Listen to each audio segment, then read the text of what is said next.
Left, your left, hey. Left, right, your left. You got it.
Truck it on.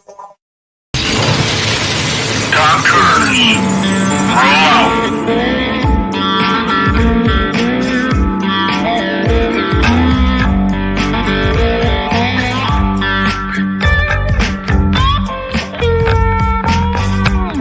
You're watching or listening to We Got Your 6 and 6 Patriot Playtime.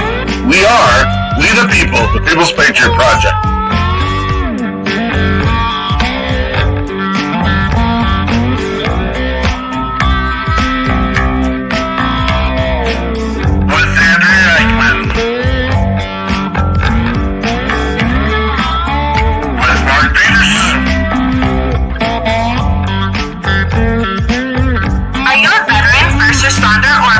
Looking for a place to put your skill set, your thoughts, and ideas, or want to help continue the mission? You have come to the right place.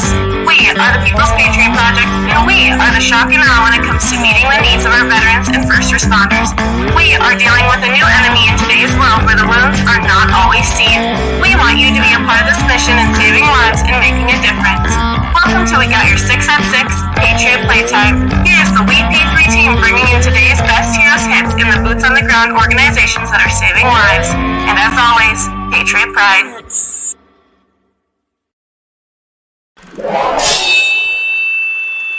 Left, your left, hey. Left, right, your left. You got it. Truck it on.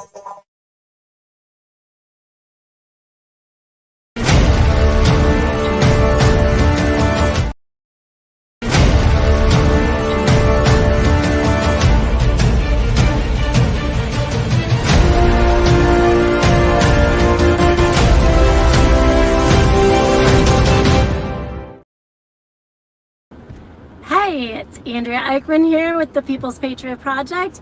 We are here with another week of fun, amazing, interesting guests. It is the 21st of April, 2023. It's May. May 2023. And tonight, our guests are Mezeck, Beatrice Bruno, and we have the beautiful Jenn Ford with us tonight as well. We are going to learn so much about these guests tonight, and you are going to absolutely love what you hear. Before we get started, I would like you to stand if you can, take off your hat, put your hand over your heart, and join us with the Pledge of Allegiance.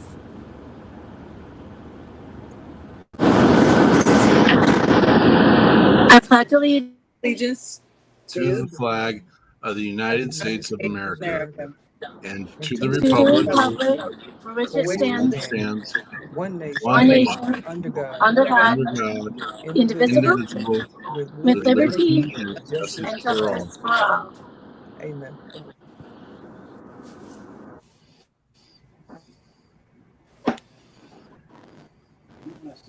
USA! USA! USA! Here we go. We are here and we are doing it. And I'm assuming I understand there's some background noise coming from, I believe it's Miss Eichmann, and we'll get through this. But we're here. This is our Sunday night. This is where we do it. This is where we rock and roll. We share the mission, the story, and who knows what else we get into during this event. We want to thank all those people that come on and share their comments. Mr. Daniels, we see you out there, brother. Our hearts are with you all the time. Is here every weekend with us.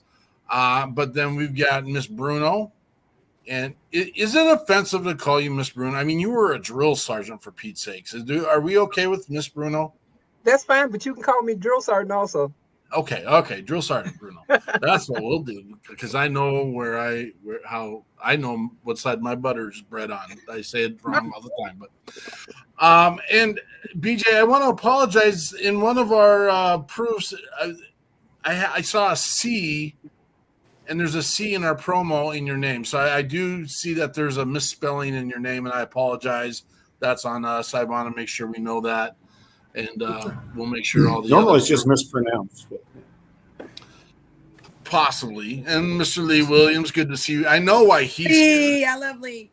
Lee is here because Jenn Ford's here. I'm confident that is the reason, because he might have a little stalker in his background, and I'm just going to put it that way. And is that one of the thousands of marriage proposals that comes in daily? No. Right. Oh, wow. Lee, I've met Lee before. He's awesome. I met him in Minneapolis when I came up there. Okay. And flew up there. So I actually know Lee, but yes, I have gotten probably 400 marriage proposals this. Wow. Well, so Lee's part of our team up here in Minnesota, and we did have Jenn come up here 2 years ago. I can't believe it's that long already. 2 years ago, October. For an event we had up here, and that's when the relationships were built and all the things were put into place, and it's just been kind of a rock star show since we've been rolling. But we are very, very excited for this panel of participants tonight, and there's a whole lot of stuff that we can talk about.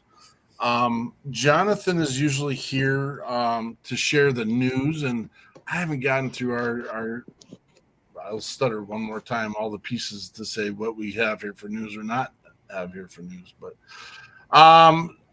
so I normally don't do this part, but I'm going to run through it real quick. Our news is May is National Military Appreciation Month. Congress designated May as the National Military Appreciation Month in 1999 to ensure the nation was given the chance to publicly show their appreciation for troops and present, past and present. Maybe I can learn to read, and that would help. May was chosen because of it. There we go. As many individual days marked to note the military's achievements, including Loyalty Day, Victory in Europe, VE Day, commemorating the ending of World War II in Europe in 1945, and Children of Fallen Patriots Day. May is also National Health Awareness Month. It is a time to raise awareness and to reduce the stigma surrounding behavioral health issues, as well as highlighting the ways we view mental illness and addiction can affect all of us. And that is one of the reasons why we've created We Got Your 6 at 6, is for people to find a place to reach out. One of the things that we have found recently is that, not recently, since the beginning we started the People's Patriot Project, is a lot of times when people are in need or having that crisis, they just want to know someone's there to listen. Don't be afraid. I am 100% Billy Badass. Don't share your feelings. Don't commit to let people see your insides kind of person. That is me. That is who I am. I have found a value in being able to be open to listen to people who are struggling with emotional issues, struggling with social issues, struggling with all these pieces. Because the thing is, we're finding is those that can't find an outlet for it are finding different ways to deal with it. And we don't need any more of our 22 in our back pocket. We need to get rid of that. Hey, Joel Grant, and I don't want to say your last name wrong. We've got him booked to come on to do some music for us, but Coast Guard is here, and we love having you here, brother. May 21st to the 27th is National EMS Week, because in the People's Patriot Project, we support veterans and first responders. This week gives us a chance to recognize their hard work in potentially fatal situations every day. EMS Week also helps to unify and inspire the EMS workers who work so hard saving lives every day. It brings local communities and medical professionals together to promote safety and honor, to honor the dedication of the ones in the front line. And then lastly, but not lastly, May 22nd is National Maritime Day. Created in Congress in 1933, National Maritime Day is a holiday that both honors and celebrates the merchant marine. What is a merchant marine? Think of it as this. It's an understudy to the Navy. It doesn't get first billing, but it steps in where there's a crisis and saves the day. Even when things are running smoothly, merchant mariners are working quietly behind the scenes to help make certain that the show goes on and that the U.S. imports and exports get where they need to get to. Today, the celebration of the National Maritime Day is extended to include the entire maritime industry and domestic waterborne commerce, as well as the brave men and women who have dedicated their lives to serving abroad in merchant marine ships. To celebrate these courageous Americans this May 22nd. And that's what we got for the news right now. And again, we have Miss Beatrice Bruno with the Drill Sergeant of Life, and BJ Mezeck, who is one of those guys that we bring them on all the time. They don't know when to stop, and their buckets are full, and they fill other people's buckets at the same time. And then we have the amazing Jenn Ford, who is constantly on the go, constantly out there sharing her mission in the music world. BJ, tell us about your service and tell us what you're getting done right now.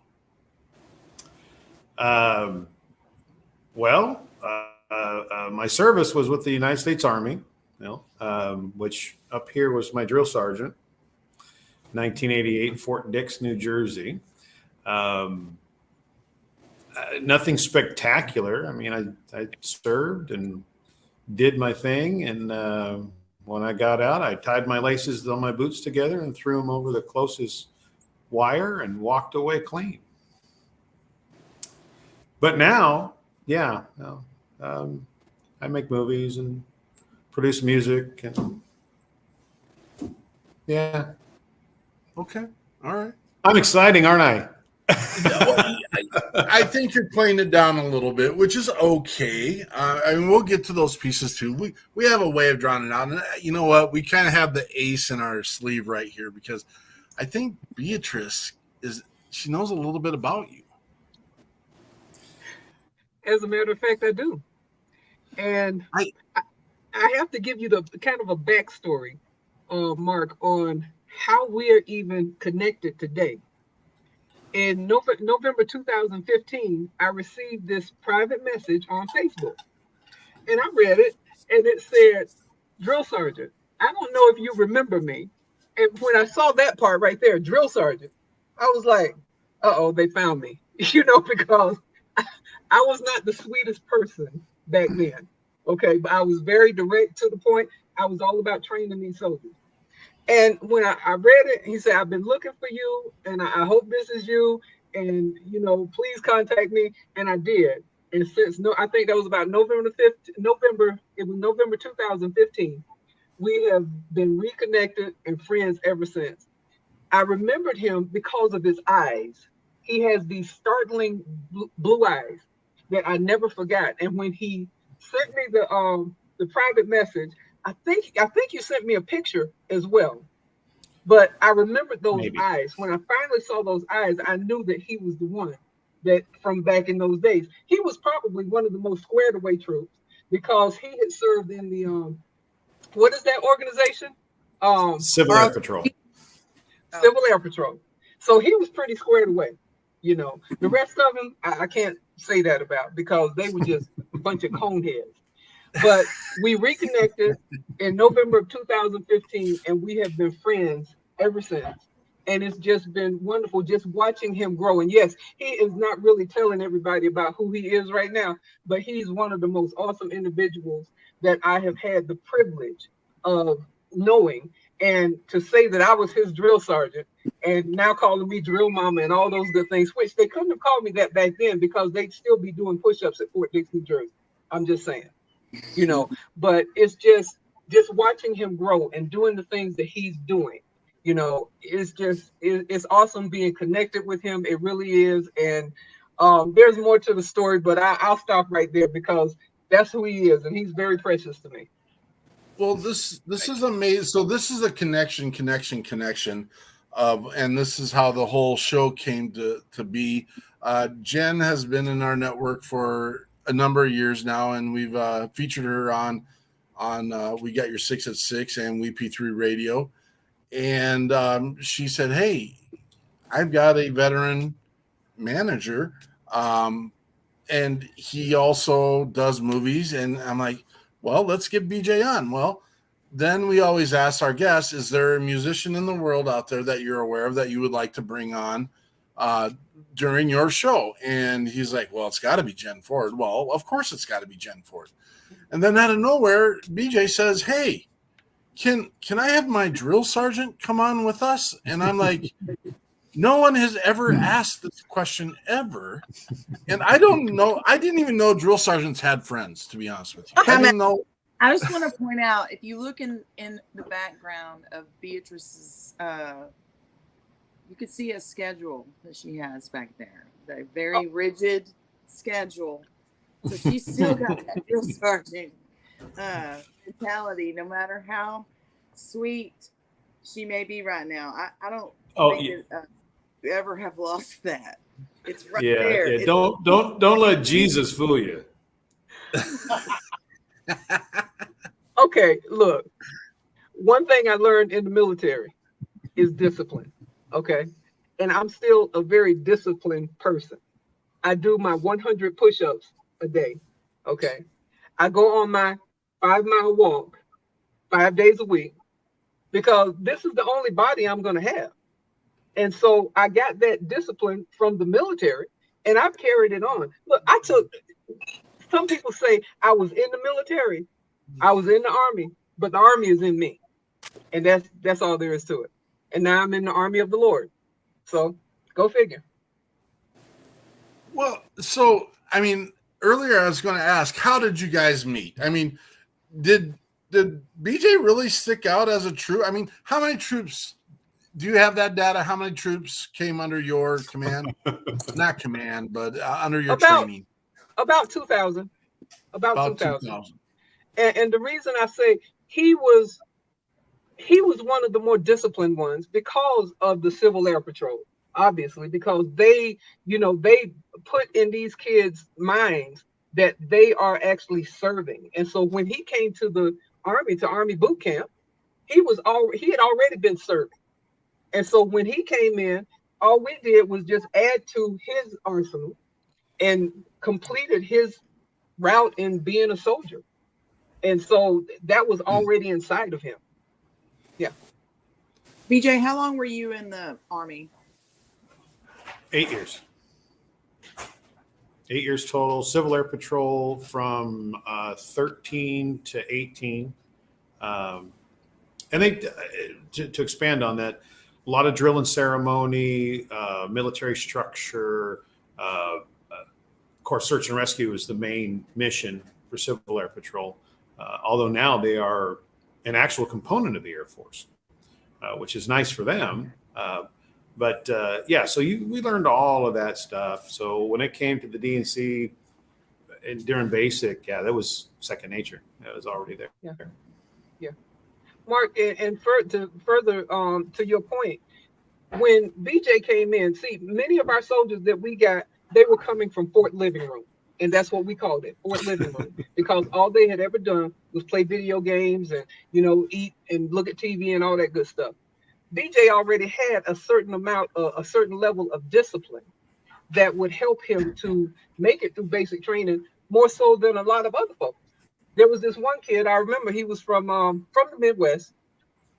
This kid, he couldn't walk from the front door of your house to your kitchen with a steel pot, a helmet on, and a backpack. He couldn't even walk that far because all he had ever done was just play video games. We eventually had to let him go. He did not graduate from basic training. And so, because basic training was all about giving them the basics so that if they went to the battlefields of the Army, that they would be prepared to do what needed to be done. And BJ had a lot of that when he first came there. And the rest of the soldiers, the buddies that he has reconnected with, his battle buddies that he's reconnected with, many of them had it. Some of them didn't. Some of them didn't even grow up, to be honest with you. I mean, those guys are in their 50s now, but some of them did not grow up. They're still kids, but BJ was one of the ones, he took his mission seriously. When did you go in the military, Beatrice? I went to basic training March 9th, 1977. So what was that like in the 70s going in as a young woman, a young African-American woman into the Army? Like, what was that process like? That's a real good question. And the reason I went in, I got pregnant in my senior year of high school. My oldest girl is now 47 years old. And so my family told me that I would never be anything in life. I would never accomplish anything because I was a bad girl. And so one day I was walking in the streets of Aiken, South Carolina, and I was at the recruiting stations, Army, Navy, Air Force, and Marines. The first one I saw was the Air Force, and I looked at the sign and I said, I'm not flying. I don't want to fly. The next one was the Navy, and I said, nope, I can't swim, so might as well not. And then the next one was the Marines, and all I could think about was Gomer Powell and Sergeant Carter. That's all I could think about. And I said, no, they're crazy. And this tall white guy, I later found out he was a master sergeant. He came out, he said, young lady, can I help you? And I said, yes, sir. Would the Army take someone like me? And he said, what's wrong with you? I said, well, I'm black. I've got a kid, and I'm not going to make it in life. And he said, yes, the Army would take someone like you because there's nothing wrong with you. And that started my journey. When I went into basic training in March of 77, South Carolina was a very funny state to be in. And I grew up in South Carolina. When we graduated from basic training, a group of us, white females, black females, whoever, we all went downtown, Columbia, South Carolina. And that was when we first found out what it was going to be like for females to be in the military at that time. Because as we were walking down the streets of Columbia, South Carolina, car after car of men, male, black or white, they drove past us and they said, sluts, whores. That's what they called us. And we were in uniform. Okay, and I'm sorry if I've offended any of your audience, Mark, but that's what they said to us. No, I'm not worried about offending any of our listeners. I'm offended by the fact that we live in, and I don't think it's isolated to America. I think it's isolated into our world, where if there's a way to cut someone down, there's people that feel that they have the freedom or the right to do that. And it's a disgusting piece of our society. And I hate it on all levels. And so, we always run risk. We never really script any of our shows or anything. We don't script anything. We go live. And I understood the potential of some pieces coming out tonight. And I'm excited to have those conversations. And I think there's so much we can learn from people like you and others. And I get scared even saying people like you, because I'm already putting a tag on it. And I recognize you as a human being who served in the military, who is actually here to share a story. And I'm excited about the story. I want to know how I can be part of it. And then I hear the stuff that I don't want to hear. And it's important. That goes back to the conversation we were having earlier about we have to get out of our head not to have the conversations. We have to have every single conversation until everyone's not afraid to have conversations anymore. Yes, absolutely. And I agree with that. And I'm glad that Jenn asked the question.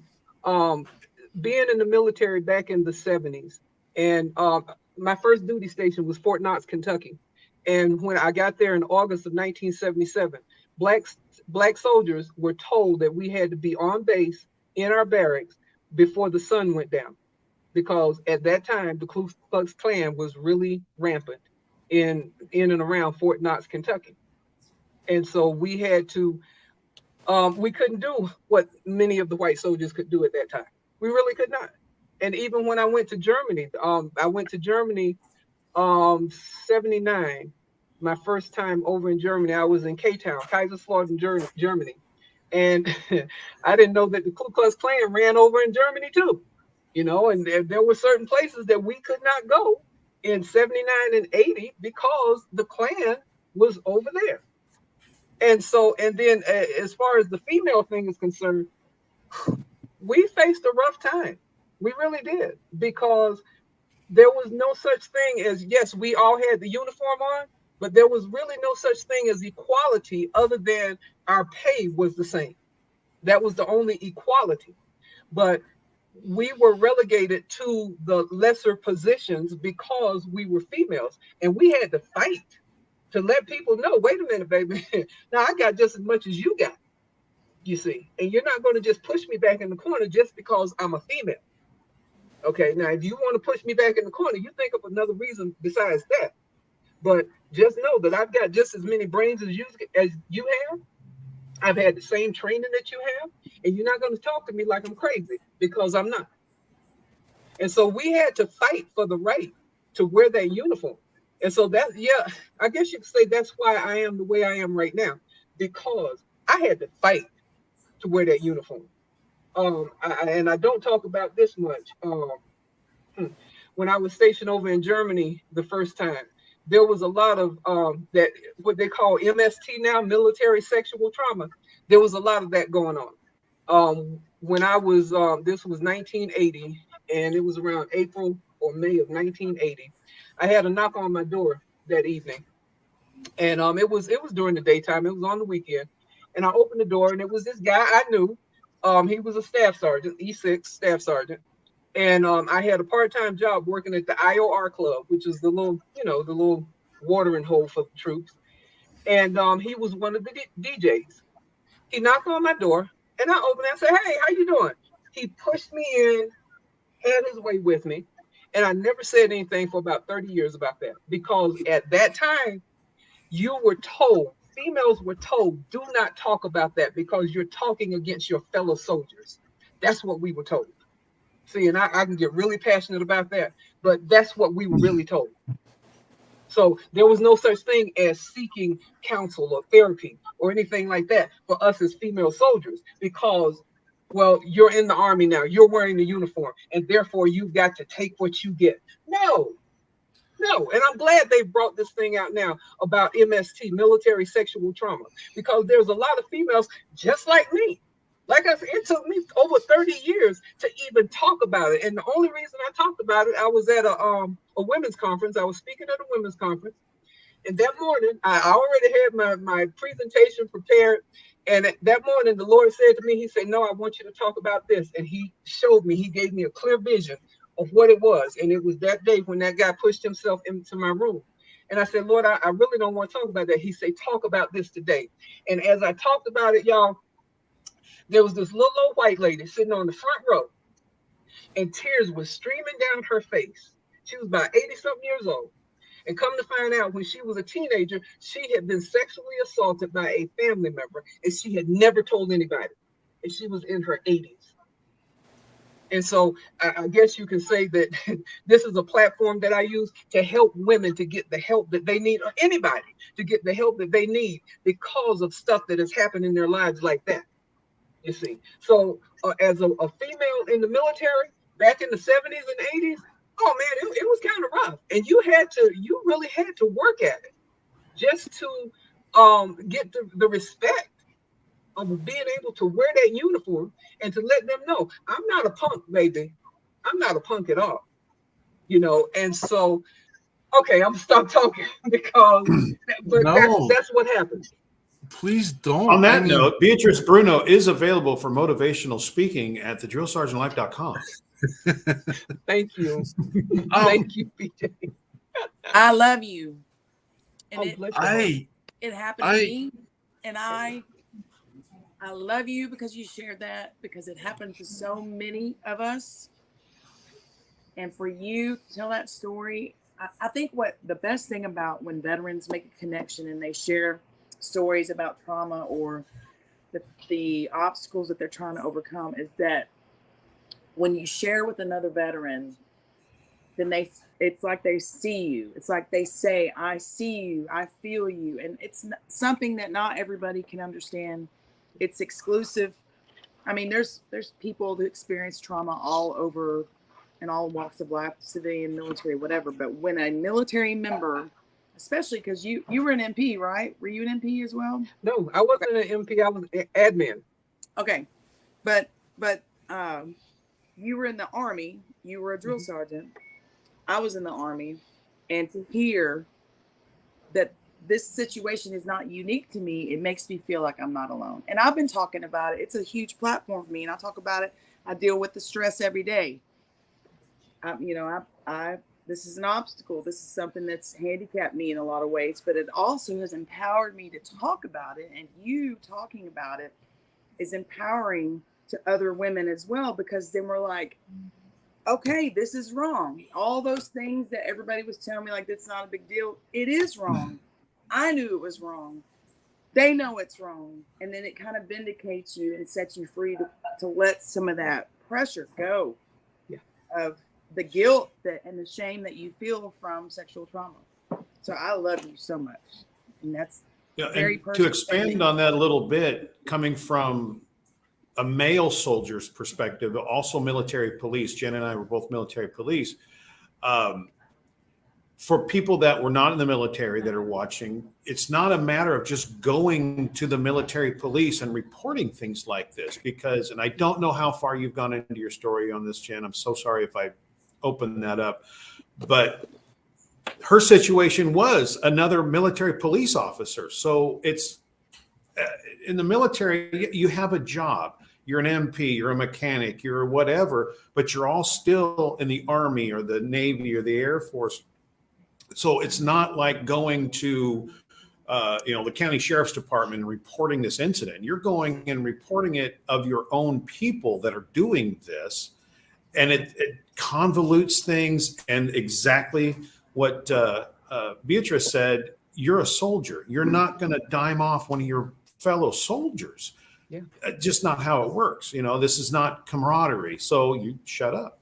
And a lot of people don't know that, men suffer the same thing as well. It's not as put out there, because for men to admit that something like that occurred, you're less a man, which we're coming out of that now. I mean, we're progressing. It may not be at the rate that we want to or that we hope to, but we are progressing in where, and Mark, when you said, I'm Billy Badass and I don't talk about, I'm the same way. There's very few people that I'll really get into conversation with about certain things. And one of them happens to be one of the guys that I went through basic training with. We didn't see each other for 28 years. And he finally opened up on some trauma that he had that he was never able to talk to anybody about, because there's that stigma that you're weak. And you're not weak. One of the things that bonded, Michael Nelson's who I'm talking about, one of the things that bonded Mike and I during basic is that we lost our dads at a very young age. I was 13 when my dad died in 82, and his dad died in 81. But my dad was very much, don't be afraid to cry. Don't be afraid to show emotion, because it doesn't make you less a man. And in fact, scientifically, and I tell my kids this, I tell everybody this, whether you're excited and extremely happy, you cry. It's just emotion. If you're extremely sad, you cry. It's emotion. But it also is the body's way of releasing the anxiety of either being extremely happy or extremely sad. And you always feel better when you're done crying.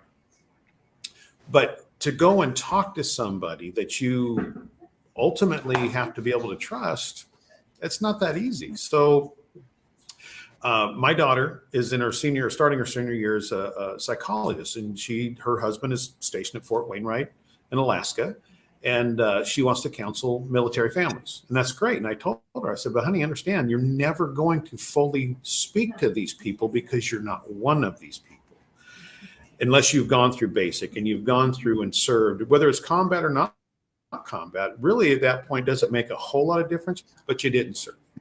So if I'm having an issue, I've called and spoke to mom. She's called me about stuff. So it's just because we've been there. Jen and I have discussed stuff, because we've been there. So and one of the things that Adrian and I were talking about is there's a lot of things I don't talk about. Why? Because probably a lot of my family members are going to watch this. And there's a lot of things they just don't need to know that we went through and what happened to us that I've never spoke to them about, because not that it's none of their business. I just don't want to bring them into that world. I don't want my little sister to go, oh my God, you went through what? And we all grew up in the VA system, veterans of foreign wars. My dad was a Vietnam veteran. So as long as I can remember, we were part of the VA and the VFW, but you still don't want, your siblings, you don't want your baby sister or your mom even to know those traumatic situations that you were in. She knows almost nothing about what happened when I was a police officer because none of it's pretty.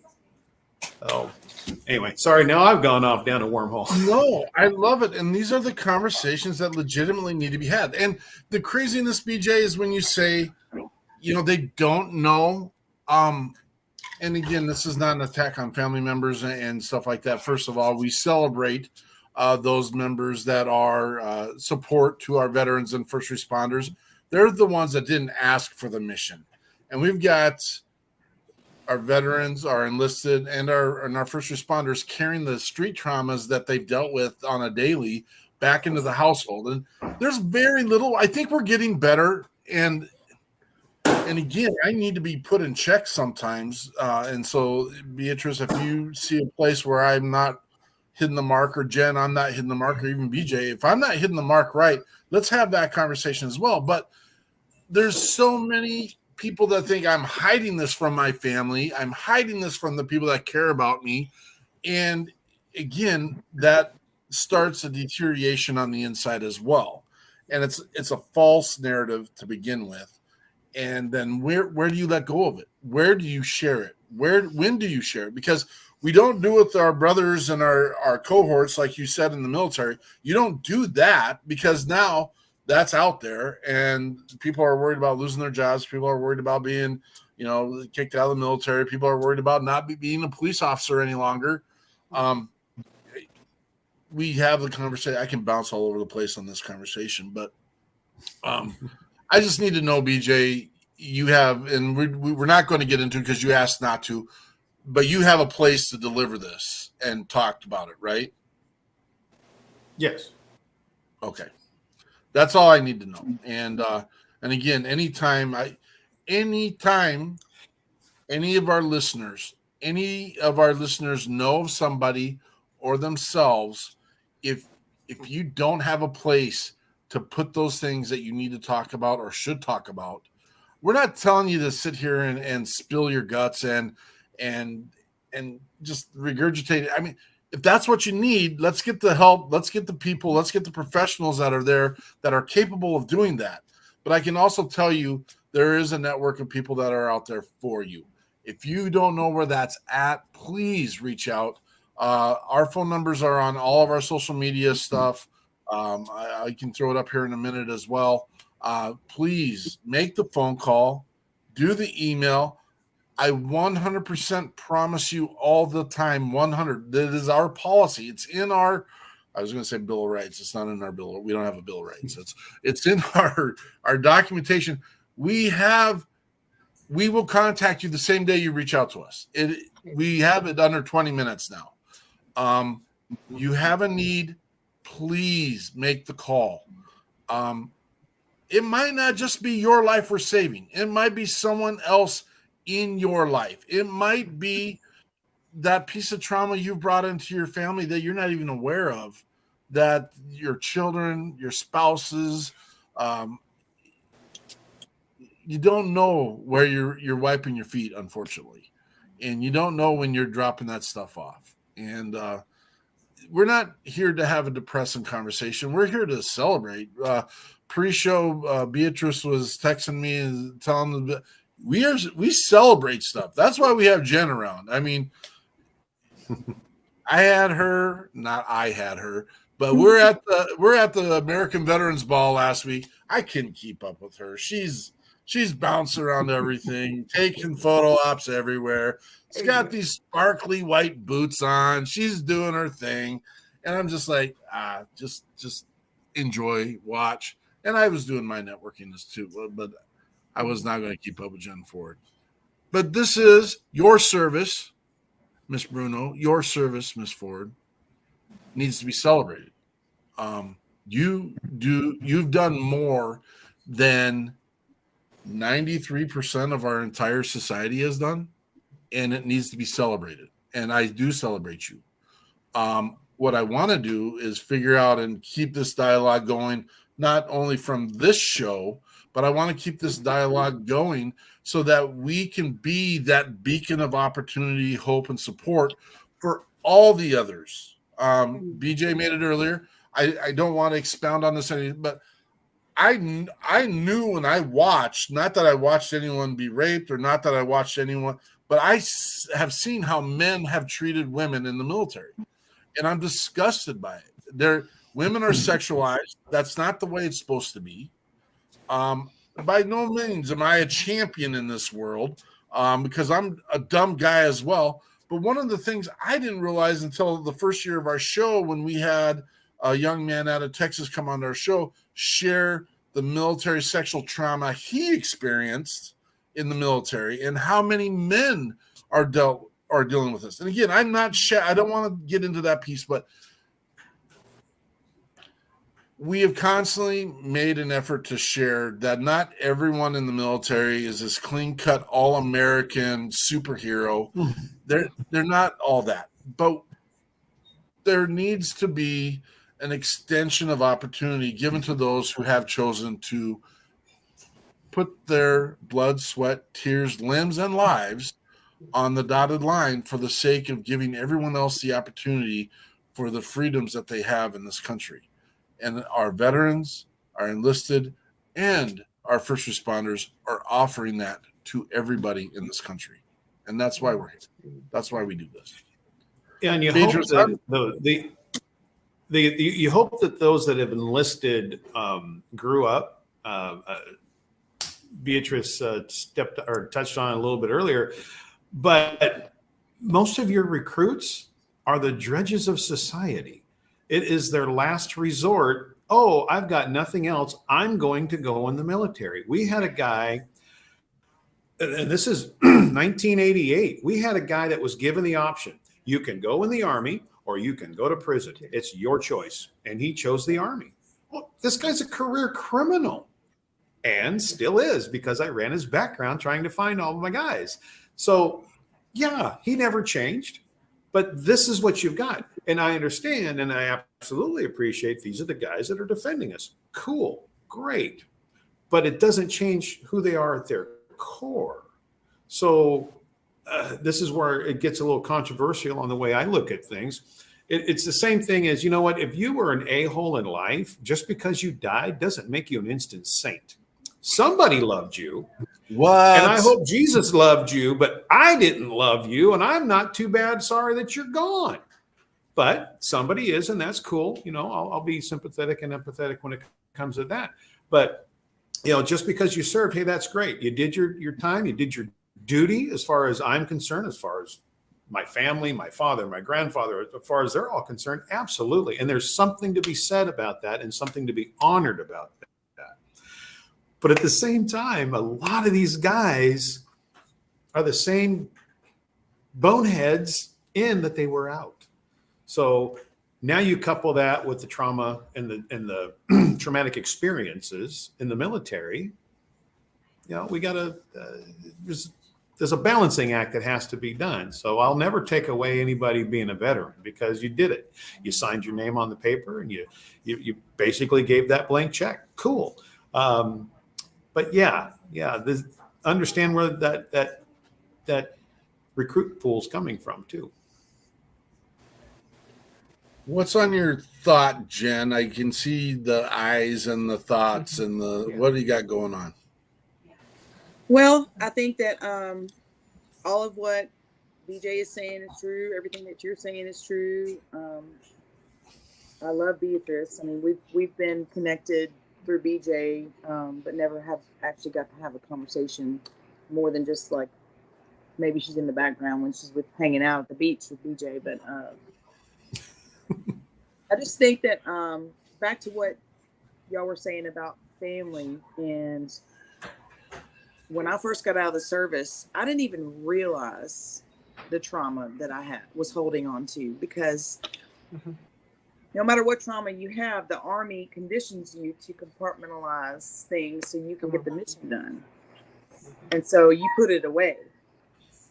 And what happened was, with an immense amount of stress from being a mother, from going through a divorce, from the transition out of the service abruptly to take care of my kids and moving home, and all of that happened at once. I was just trying to get the mission done. And the new mission was to take care of my kids. And the new pressure started to come in, and then it was like overflowing Pandora's box with everything just came out at once, and I couldn't even digest it. I didn't even know what was happening. I couldn't sleep. I was having panic attacks. I was rocking in the floor in the kitchen back and forth, crying uncontrollably because of it felt like the whole world was closing in on me. And I couldn't even get to a point to where I could breathe in some of these panic attacks. And having 2 small children at the time, it was like very frightening to me that I thought I was going to lose my kids. I thought I was going crazy. And crazy is not the same as traumatized. Thank you. You are allowed to experience all of these emotions, and you need time to process them in a healthy way. And what happens is, especially with sexual trauma or whatever, is that we are so brainwashed to hold on to it, from the stigma that comes from promiscuity, the stigma that comes from, I remember my dad and my mom, I think they were super concerned about me going in the military because my dad was in the Marines, and he said, girls get a lot of problems in the Marines. And it is a statistic. You can get it anywhere though. Like, y'all can see my social media and I'm getting all kinds of crazy pictures, but I'm a lot more callous than I was before. And I just, deleted whatever. But to tell my parents when I came home why I was going through all of this, to start opening up about it, they were in complete shock. And I'm not going to tell my kids they were 5 and 2 years old. What am I going to say? Mommy's just sad. No, mommy had to keep it together until they went to bed, and then mommy was sad. And I think the sad thing is, I think I was strong enough to know I needed help, and I went and got the help. But a lot of people don't have the strength to even make that first step. And so as veterans, when we talk about it and we tell them that we had those experiences, then they look at us as like, okay, then it's not just me. I'm not crazy. I'm not just experiencing this by myself. And we can say, you need to get this help. You need to make steps. You have to talk about this. This is what you do. And it's not perfect. The VA is totally not perfect. I'm dealing with them every single day. They drive me nuts. But you have to advocate for yourself, and you have to use those strengths from the military, the internal self-starter discipline, to fight for yourself now. Because that's the difference, is you're fighting in a unit with people around you. Now you have to fight for your life, for your emotional sanity and your future, so you can actually function and move on and move through the trauma. So that's all the stuff I was thinking about. And I talk about it all the time, so I don't want to be redundant, but it is an everyday mission, and it's everyday work I have to do on myself. So I have to evaluate myself every day. Like, where am I? Oh, I need to work on this day because I'm not in a good spot with this part of my life or whatever. You have to work. You can't just hide it away in a closet. It's going to stay there. Yeah. And I just want to applaud you, Jen. Look, you love me. I love you, girl. Just for being transparent about that, because serving in the military, it puts us in a place where we're strong, we're tough, we're all this stuff, and we're supposed to be that 24 hours a day, 7 days a week. Well, guess what? We're not. We're human beings. Okay. In my community, I'm gonna put it just like that. In my community, we don't seek out mental health help. We don't seek out therapists and stuff like that. And I say that with love to my people, because we need that. I didn't realize my need for a therapist until my husband passed August of 2018. And that's another thing that keeps me and BJ together, because in January of 2018, he called me. He said, "Hey, Drill Mama, I want you to, Shelly and I want you to do our marriage, our wedding." And he was inviting my husband and me to Hawaii. We had never been to Hawaii. And he flew us to Hawaii in June of 2018 to perform him and Shelly's marriage. And my husband was the best man, and it was just awesome. And then my husband passed August of 2018. But when he passed, and I called BJ and told them, I think their heart was just as broken as mine was. But he came to the homegoing service, which I preached, by the way. Okay, and I'm putting that into the story because it was something that I had to do, you see. But at the same time, I was not grieving at that point. I didn't grieve until almost a full year later, because I didn't know how to grieve. And see, we in the military, we go through a lot of stuff, and we don't even know how to put that stuff in proper perspective so that we can grieve those moments in our lives that have shifted in such a way that it's affecting our brains and our hearts.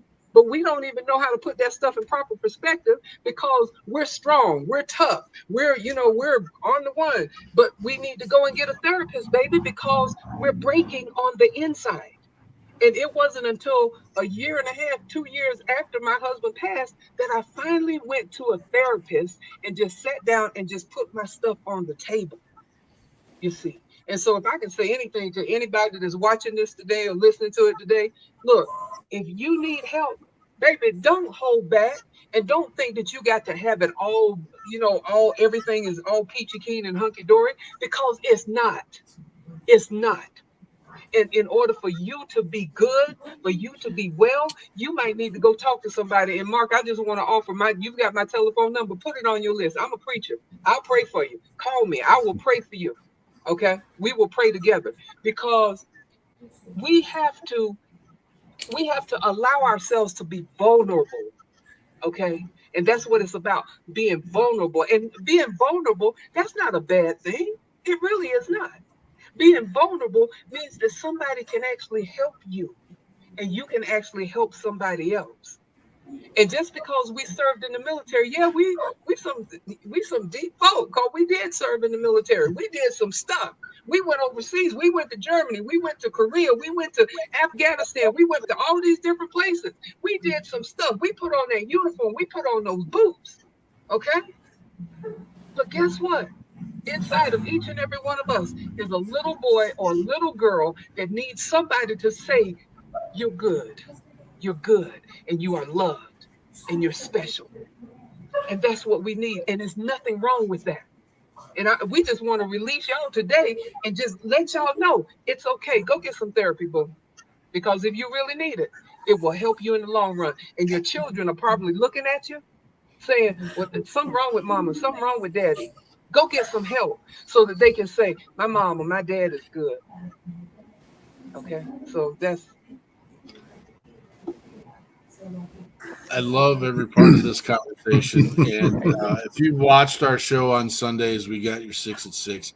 You know, it comes in 3 stanzas, and it didn't need to fit that form today. And we're not, of course, we're pretty much out of time already. We haven't listened to any of Jenn's amazing songs. We haven't heard BJ's total story, and it doesn't matter. I don't know if anyone's watched the movie Air. There's 2 pieces in it that they're talking about, and this is a movie about when Jordan got his signing with Nike, and they did an amazing job putting the movie together. We're going to hear some about BJ here in a second. I'm confident. But there's a time where there's the character in the movie where he's sharing with the guys that are trying to bring Jordan in to sign with Nike. He's got the document, the transcript of Martin Luther King's I Have a Dream speech. And he goes through the dialogue in there, how the whole second page of his speech isn't even existing in typecast or in type, because Dr. Martin Luther King on the spot changed his speech completely. And that there has to be a time when you're willing to listen to the outside forces and let stuff happen. And that, I mean, I'm not saying I'm Dr. Martin Luther King at all, but sometimes, you know what, a format of a show is not important. What needs to be is the message that we're hearing through that show. And I love this conversation. I don't love that it's happened. I'm going to be honest. I don't love that we have to have these conversations. I love that we're at the spot where we can have these conversations. 20 years ago, you're not having, 30 years ago, you're not having these conversations because you had to hide it. You had to suppress it. You had to bury it. You had to not acknowledge that it even existed so you could function, because you are not going to ruin another human being's livelihood. Are you effing kidding me? When did that become a factor in it? If you are a criminal doing criminal things, you need to be held accountable for those behaviors. Period. I don't care what rank is on your applet. I don't care who you rub elbows with. You need to be held accountable. Period. And the history of sexual assault on women has always been, what did you do? What did you do to make that happen to you? What were you wearing that night? That's right. That's culturally. That is, yeah. Absolutely. And it's part of our history, whether we like it or not. It's part of our history, and you're supposed to learn from history. So without going down that road about erasing history, you've got to learn from your history. And as long as you learn from your mistakes or learn from what's going on, we're better off for that. It's when you continue to pass that off. Oh, well, she was, oh no, here. And then not try to manipulate that to be a crutch as well. But yeah, 20, 30 years ago, it was, well, obviously it was your fault. You were out at midnight, you were drunk, and you were wearing a miniskirt. Well, no, that's not an invite. Right. So luckily it's starting to change. It's again, like I said before, it's not at the pace we would like, but it is starting to, and it's up to us. In our generation, I think we're all, Mark, I'm not sure how old you are, but I know that we're 10 years apart starting down this line. So, and you're probably about the same age as Jenn. So it's a generational thing, and we're all in the same mindset, which means it's going to continue as it grows. Hopefully. I'm laughing in my brain because no one can ever tag my age. And I'm actually 53. And I'm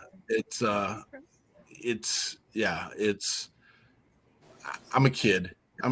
I enjoy what I do, and I love acting like a kid. Dude, I'm all about Jay and Silent Bob and Family Guy.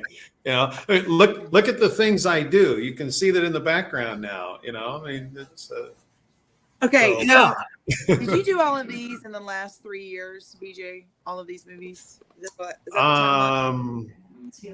Pretty much. The Crust right here, we just wrapped on that. But yeah, everything else has been in the last couple of years. Yeah. How many movies have you been involved in?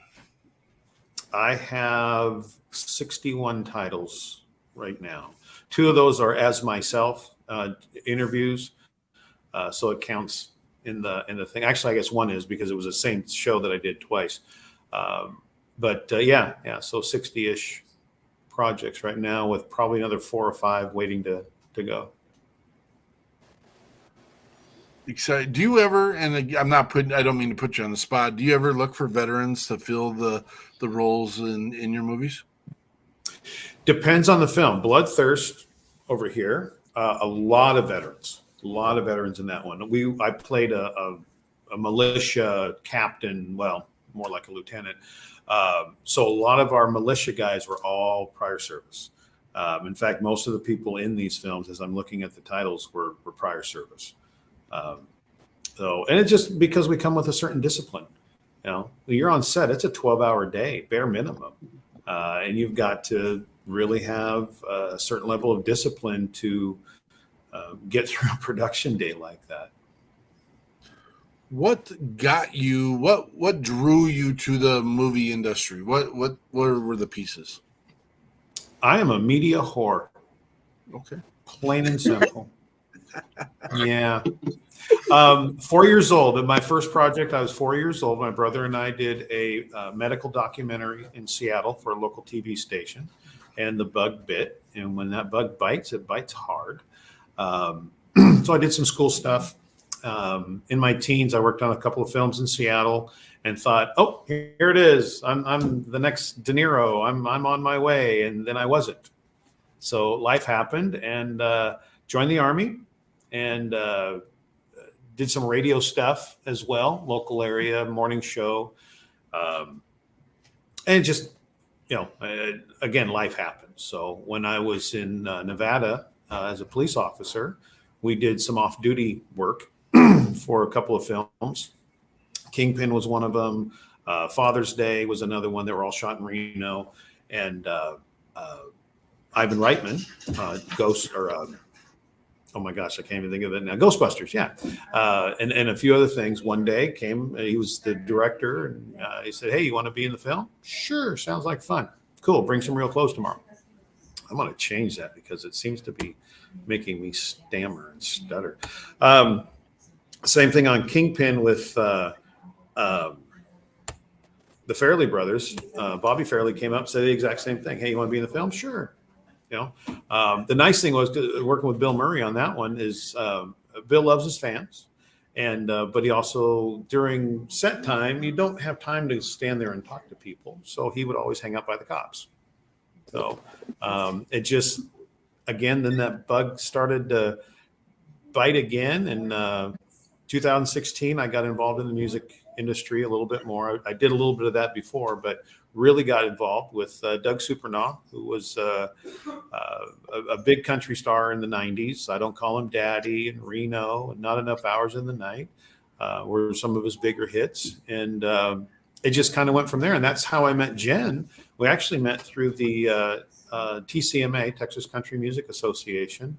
The director, Linda Wilson, she said, hey, I want you to meet somebody. She's also a veteran. She was also an MP. And I think you guys had hit it off. And I think we did from about moment one, and became very fast friends. And that led to having some original music available for film, if that's what it was going to be used for. And I never intended to get back in front of the camera. And just a chance meeting with a guy I worked with on a movie called Singles back in Seattle. We didn't know each other then.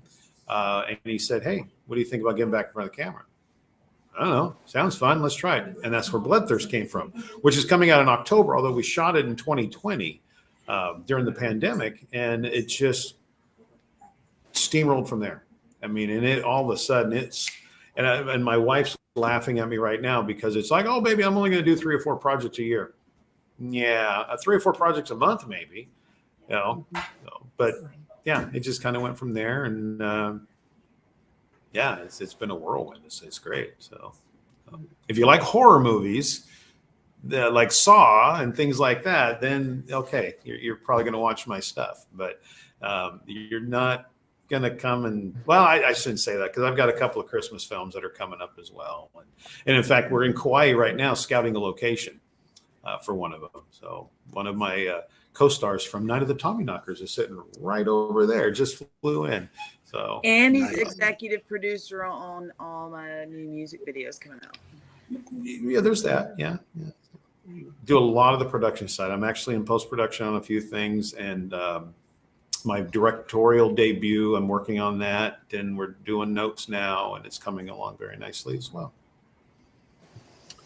So I want to make sure we're respecting everyone's time. I mean, we've done our hour, and we didn't, again, like you said, we didn't get to touch all the pieces we're going to, but there was a bigger message in there that I think is still, I don't think we're done with it, but unfortunately for time and respect and all those, we're going to have to respectfully shelve that conversation. I definitely want all of you back on another time where maybe we can devil into this a little bit more. BJ, I know that you had kind of a heart out, so I want to make sure that you have that opportunity to go when you want to. I do want to get into some of Jenn's music and hear what she's doing, where she's going, what plan is there, and hear about her experience last weekend at the American Veterans Ball. And Beatrice, we'd like to hear more about the Drill Sergeant of Life. Do we need to make any kind of adjustments at this time right now? And if there's a time, I'll go ahead and do what I need to do. But basically, I really wanted to make sure. I mean, you've had Jenn on. I'm reverse this way. You've had Jenn on, and absolutely play her music, stream her music. Go to Spotify. Jenn Ford is the channel on Spotify. Play it all. It's amazing. This new album is incredible. The videos that are coming out are do nothing but complement that. Gold Dust Woman's probably my favorite on the album, by the way. She's just got this voice that it gets into your soul, and then it just starts ripping it to shreds, because the worst part of her music is when it gets to the end of the song. But there's more coming after that, so it's a good thing. And then I cannot speak enough and praise enough my drill mama, Beatrice Bruno, who was stalwart at the time. And I don't know if Adrian forwarded you the email I sent her or not. That was I sent an article to the Army Times with some photos and all that. So I don't know if you've got that in your email or not. But and it explains, and it goes into everything. And from not quite start to finish. In fact, those original text messages are in that email. Oh yeah. So if those that are listening or watching, if you need a motivational speaker, and you need to be motivated, what better than a drill sergeant? John Schneider said the exact same thing. I wish I'd have thought about it. I'd have sent that to you. So, I mean, even Bo Duke agrees with me on that one. But she's great. She's awesome. There's more to our story. We will definitely come on again, hopefully. Mark, if you'll have us, and we'll expand on that a little bit more. We won't do it now, but it's there's some things that a lot of troops would never, ever consider to happen with their drill sergeant. So we'll leave that for another time. But Mark, thank you so much for having me. I appreciate it. Yes. IMDb.com, run my name. You'll find all my projects and watch them. A bunch of stuff's on Tubi for free. There's my shameless promotion. Spotify for Jenn. Listen, watch the videos. JennFord.com. We're going to be uploading a bunch of new stuff as well. Drill Mama, I love you with everything I've got to love. I love you, with. my soldier son. God bless you. Enjoy yourself over there in Hawaii. Aloha. All right. Mahalo, everyone. And we'll be back soon. Thanks for coming on, BJ. Thanks, guys. We'll talk soon. Bye. You bet. I gotta let the dogs out. I'm letting the dogs outside. Just 1 second. Yeah. So I just got BJ's IMDb profile put up into the chats, and so get a chance to go check him out, see what he's doing. Jen, let's you ready to roll one of your songs? Yes. Okay. Which one are you doing? Give me a second. Let me pull them up because we've got a new feature on here, and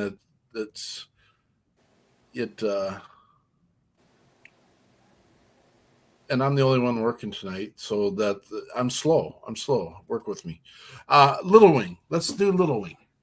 Okay. Can I talk about Little Wing a little bit? 100% yes. Okay. So this is the whole album. Number one is all covers of songs that I grew up on. We've already talked about this. Americana Radio. I named it that because I really felt like it was important for me to show where my influences came from and what music influenced me growing up as an artist. So it's a creative, artistic representation because I fell into country music. I wasn't expecting to be a country artist. I've always loved rock, blues, and country, and have sung all types of music. Beatrice and I were both in the U.S. Army's Soldiers Course in Europe, so we have that in common. And in that group, I was exposed to all kinds of music: Motown, jazz, classical music, everything. We did show tunes, pop music, everything.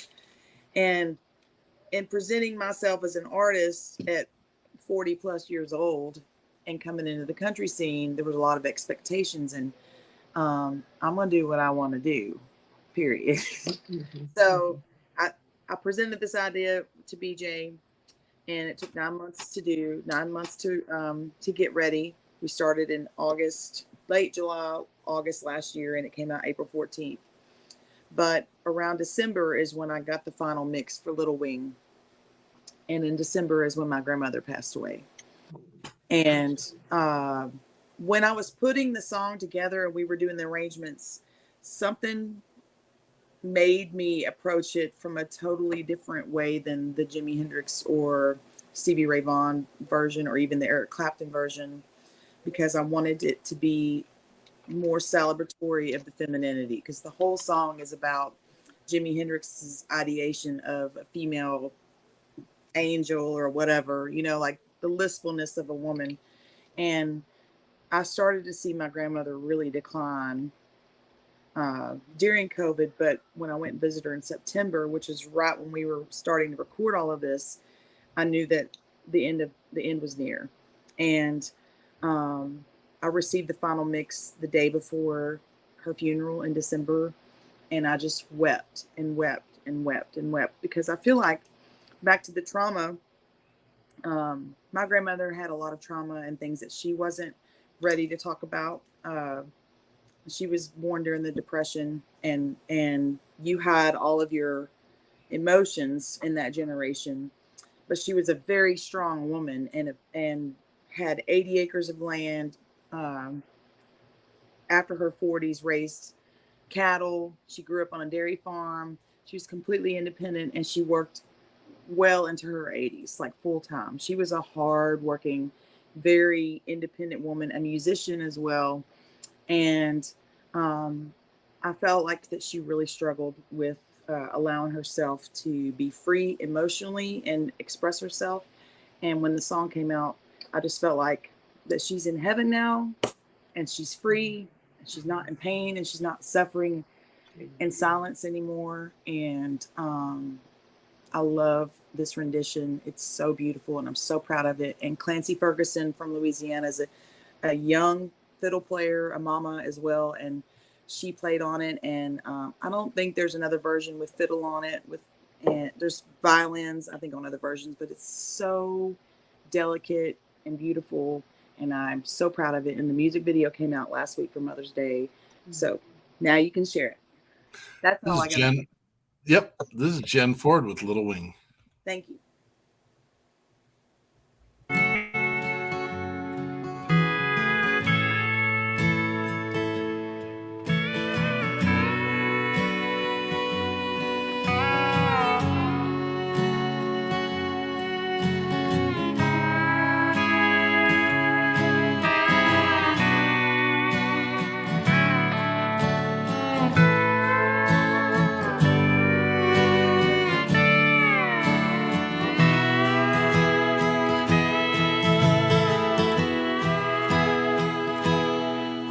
she's walking through the clouds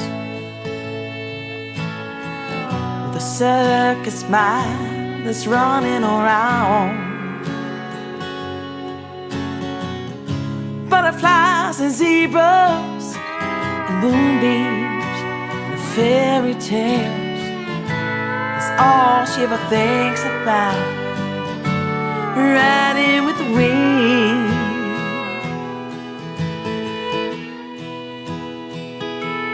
When I said she calls to me, the 1,000 smiles she gives to me free. It's alright, she said, it's alright. Take anything you want from me. Anything, anything. Fly on little wings.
Well, she's walking through the clouds with a circus mind that's running around. Butterflies and zebras and moonbeams and the fairy tales, it's all she ever thinks about, riding with the wind.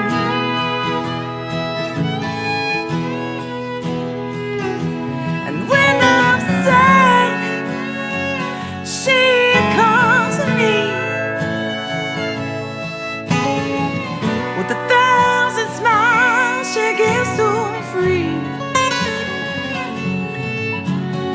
It's alright, she said, it's alright. Take anything you want from me. Anything, anything. Fly on little wing.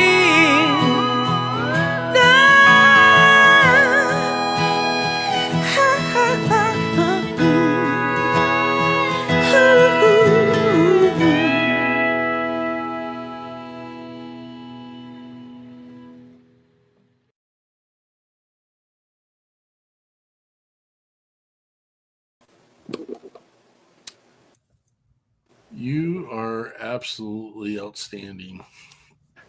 Did Beatrice leave? She's not here, and so she might have dipped out for a second. I don't know. She's coming back. She's coming back. So she's right here. There she is. I hit something. I don't know what I hit, but I hit something. Can I just say this? My favorite type of music is country music, because when I was in the band and chorus, I was slated to sing Loretta Lynn's "You're Looking at Country." There you go. Oh yes, and I sang that thing, and I have just loved her ever since. I wanted to sing with her, and BJ was trying to see if he could get arranged, but it didn't happen, and she's gone on to be with the Lord now. But you're quickly becoming my next best country singer, girly, because you're the next generation of country. Okay, because country has changed its face. As far as I'm concerned, it's changed its face, you know, and it's still country, but it's taken on a different, it's shifted. It's shifted, you know, and some of it I like, and some of it, you know, I love what I hear from you. I really do. And that was absolutely beautiful. Beautiful. Thank you. I have a hard time listening to it because I'll cry, but I'm so happy that it turned out the way that it did because I feel so proud of it. And I won't ever be able to tell my grandmother how much I love her. Amen. Except through this. And so now everybody knows. Yeah. And I'm proud I'm proud that I'm at a point in my music that I can I feel comfortable making bold, bare statements about myself. I feel comfortable in my own skin, and I'm able to be vulnerable and show strength at the same time. And I love that about where I'm at in life right now. Like I'm about to be 45 years old in July, and I'm like, I'm doing what I want to do. And I wait until you hit 60. I'm just saying, because I'll be 65 in January. So wait until you hit those 60s, girl. Hallelujah. I'm just saying. Hallelujah. I love That's that. it. So, That's it. Now BJ's in Hawaii, and now me and you got to go to Hawaii. So yes, we do, because I want to sing with you. I don't know what, but I want to sing with you. I just, my goodness. Yeah. Oh Yes. my goodness. Yes. That would be awesome if we made a record together. Yes, it would, because she's the woman in black and I'm just the black woman. I'm just saying. Okay. Hey. Beatrice, where are you at? I am located in Aurora, Colorado right now. Since my husband passed in 2018, I have actually been on the road. My first trip after he passed was down to Trinity, Texas. I was part of an RV community down there. We were volunteering at a Christian conference center. Then I went out to Washington State and stayed at BJ's house for about 6 months, and then came back through here, went to Virginia. Did my assignment from the Lord in Virginia for 13 months, came back here in September for the birth of my granddaughter. And I asked the Lord, I said, Lord, can I stay for a year so I can spoil her rotten? And he's allowed it. And I'm getting ready for my next assignment, which is coming up shortly. It'll be in about September, October of this year. Yeah. Yeah. How do you know when you get an assignment? Do you just get an opportunity presented to you and you pray about it, and then it's like, okay, this is the next thing? A little bit of all of that. The thing with Virginia, when God told me I was going to Virginia, of course I was like, I don't want to go to Virginia. I said, it's human out there. Lord, I don't want to go to Virginia. But he put me out there because my dad is 90. He'll be 90. No, he just turned 92. And he was getting ready to go into the hospital. So I had to go back and forth seeing about him. He's up in New York. And then the people that in the neighborhood that I stayed in, I had an assignment for each and every one of those people. And when it was over, God said, okay, you're done. Get ready to go. You know, so it's a lot of praying. I spend a lot of time before the Lord. Yeah, a lot of time before the Lord in prayer and seeking his face, because I'm all about him. That's the only way I can say it, Jen. I'm all about him now, because you know, everything that I do for him will last. This stuff here on the earth, it's gonna fade away. It really is. But what I do for God, that's gonna last, and that's how I live. You know, and I figure my time in the military, that was important time because it taught me to be who I am right now, the drill sergeant of life.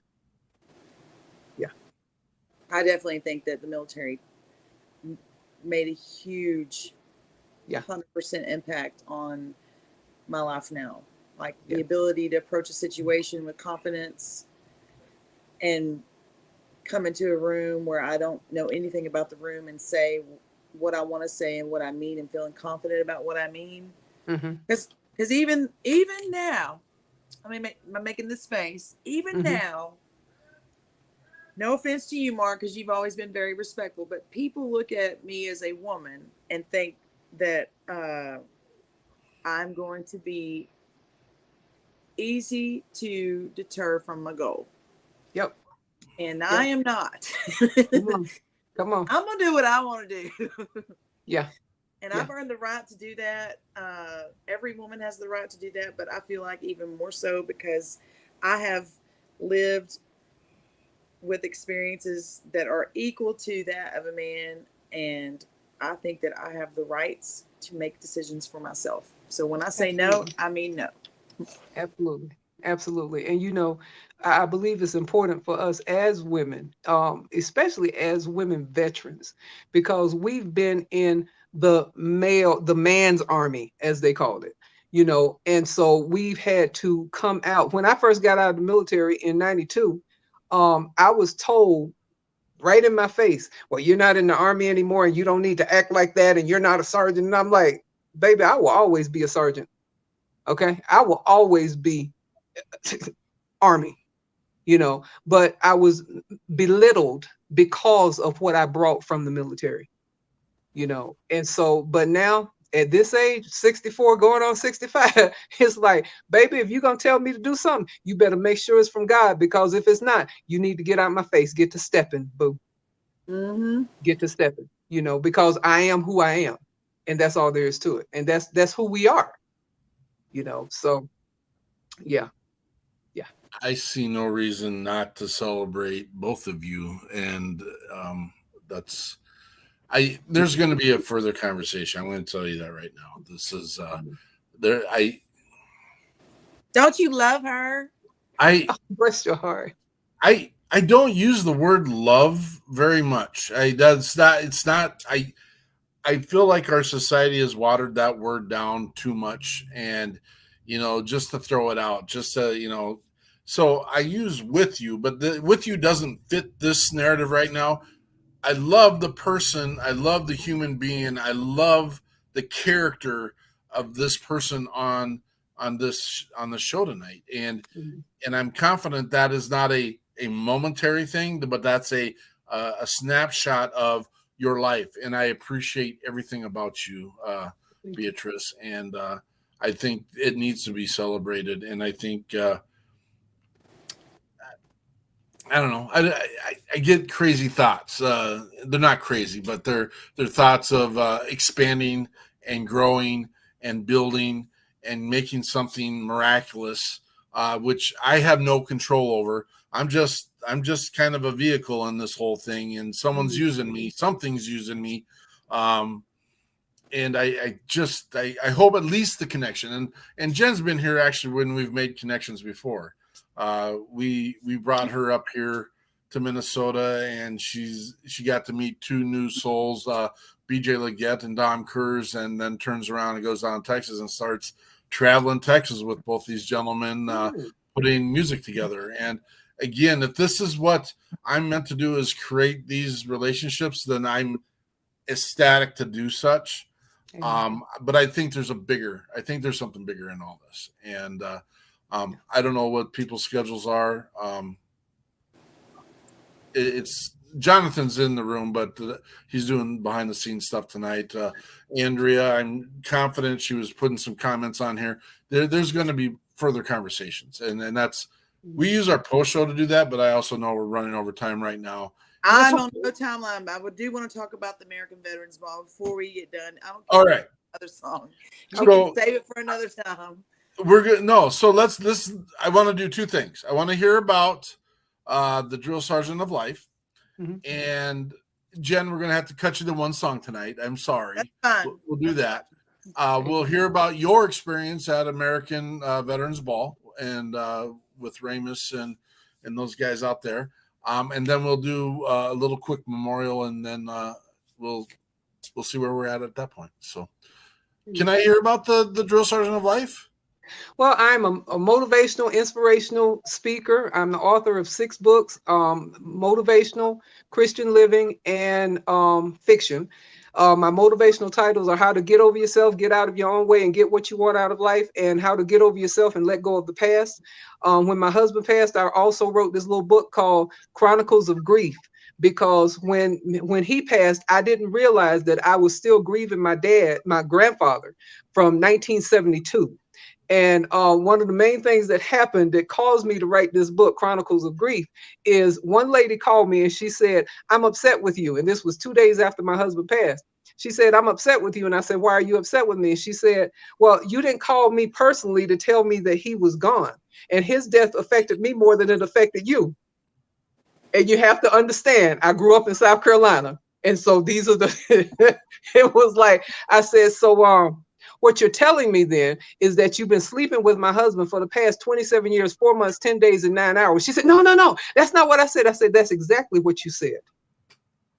That's exactly what you said. Needless to say, we're not connected anymore. So, and I wrote Chronicles of Grief to let people know that at some point in the grieving process, the spirit of slap will come upon your right hand and you'll want to slap somebody because they've said something stupid. And the spirit of slap will come upon that hand and you have to pray and say, Lord, please don't let me slap him. Please. Okay. And I had to do that many times in the process of putting my husband to rest because people would just say stupid stuff. But I am a motivational, inspirational speaker. I speak all over the place. Just spoke for a wonderful group, the Optimist Club here in Aurora, right here in Colorado the other day. And that's my main thing, is getting out there speaking. I'm just rebuilding the drill sergeant of life right now, because after my husband passed, to be honest with y'all, that took a lot out of me. It really did. Because like I said, we were married 27 years, 4 months, 10 days, and 9 hours. And that took a lot out of me. And so I'm rebuilding the Drill Sergeant of Life brand. I'm also a ghostwriter. I've written my books. I have 6 under my name, but I've ghostwritten 10 books. And that's when I take their notes and write the book for them. I'm also an editor. And I'm all over the writing atmosphere. I love writing and stuff. But like I said, since my husband is gone, I do a lot of traveling now, and my next assignment is coming up, and I'm looking forward to it because it's going to take me deeper into who I am as the Drill Sergeant of Life. Do you know your next assignment? I do, but I'm really not talking about it yet that much because unfortunately, folks will, like Jen was saying earlier, be trying to tell you what to do, and acting like you don't have any brains.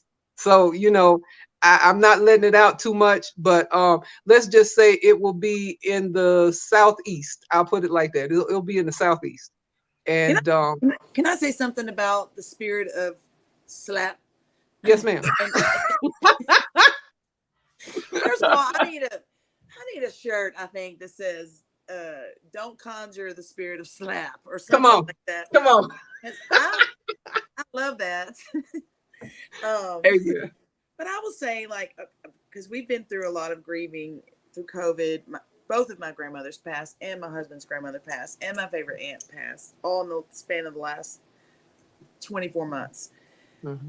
So what's crazy is that everybody experiences grief on different levels in the family or friends-wise, and everybody feels like they have ownership over everyone else's grief. And it wasn't so bad in my family, but I hate when I see the cattiness that comes out after a loved one has passed. It's like, you do not own how I relate to this experience. This is my experience. These are the things that I cherish or am traumatized about or whatever. This is how I feel. And I own how I feel. And so don't get mad at me for feeling this way. Thank you. Thank you. So ridiculous. Thank you. The best person that helped me through grieving was a female pastor. She and her husband pastor a church. She came to the house the day after, I believe it was. It might have been 2 days after my husband passed.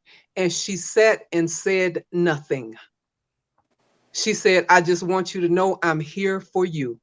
And that helped me more than anything else, because I was grieving and I had to do my rants and, and all this stuff. And she said, I'm just here for you. Yeah. And that helped immensely. It really did. Sometimes you just need somebody to just be present. That's all. That's all. And so you can work through the trash. Yes. Of that. Yes. Because everything comes out and you can't categorize it or process it. Some of it's horrible, some of it's ugly, some of it's anger, all of those different stages that come with grief. And it all just comes out whenever it comes out. And if you have somebody who's just willing to say, like Mark says, with you, I'm with you in this. I'm not going to let you drown. I'm here if you need me to grab you.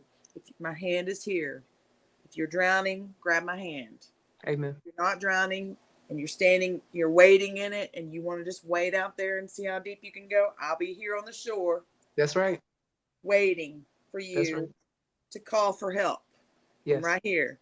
And that processes into everything so much. Like, you don't always have to have an opinion about how I'm feeling right now.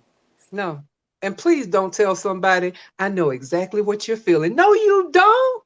You didn't sleep with my husband. You don't know how my children feel. No, you're lying to yourself. Stop saying all that mess. You don't know how I feel right now. Just shut up, and let me grieve. Let me come to terms with this thing that has happened, and that's grief. Grief is something that we really need to understand so that we can really help people. And it's not by spouting a whole bunch of words. It's just not. I think that one of the greatest signs of love from my children, who are 16 and 19, was for them just to show up. And I mean, they knew my grandmother, but they were just there and able to do what I needed them to do. I was like, please get dressed and get ready and get in the car. And I was expecting that I was going to have to corral and scream and holler, and they acted and they did what I asked them to do. And that was one less worry I had to take on, because I could barely take care of myself. Amen. That's it. Yeah. Just don't make my day any more difficult than it already is. Exactly. Amen. I don't think people understand that less is more 90% of the time. And I'll tell you where With You came from. With You came from when my mother passed. We found out in December she had cancer. They said they got it. We found out in February she had cancer again that fast, and she was gone 2 weeks later. And my father, when he passed, he was in a car accident, had some whatever. I realized during their passing and during that, because a lot of people will say, well, sorry for your loss. And I'm like, thank God they went the way they did, as quick as they did, because my father was he suffered for over a month on a respirator and would never be able to breathe on his own again. And I'm just like, you know what? I'm a selfish SOB for making those statements, because sometimes saying sorry for your life, and I understand. And it's like, it's kind of like the thank you for your service. I know a lot of people get butt hurt over hearing thank you for your service, and receive it with grace and move on. But With You helps me because I don't know what your experiences are. Maybe you've been abused by this person your entire life, and you're saying sorry for your life, and they're like, I'm doing a jig behind the eyeballs here. This is be sensitive to other people's needs for once. I think that's I think somewhere along the line, someone heard that being a champion is being above everyone and making sure we're pushing people down. Gosh, I know, because of our mission, I know that the greatest experiences are when I get to experience it with others on a common thread, on a common level. And I enjoy those times more than when I'm by myself and don't get to experience it with others. So remove yourself for a moment and just say, you know what?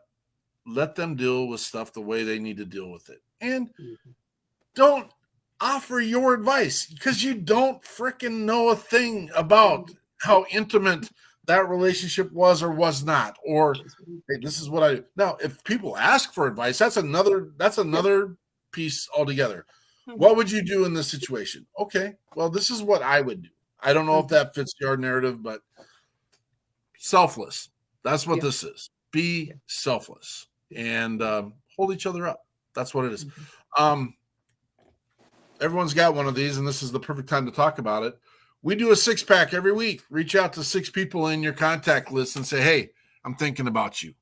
I know that everyone who feels wanted will reconsider some of the stinking thinking that they got in their brains.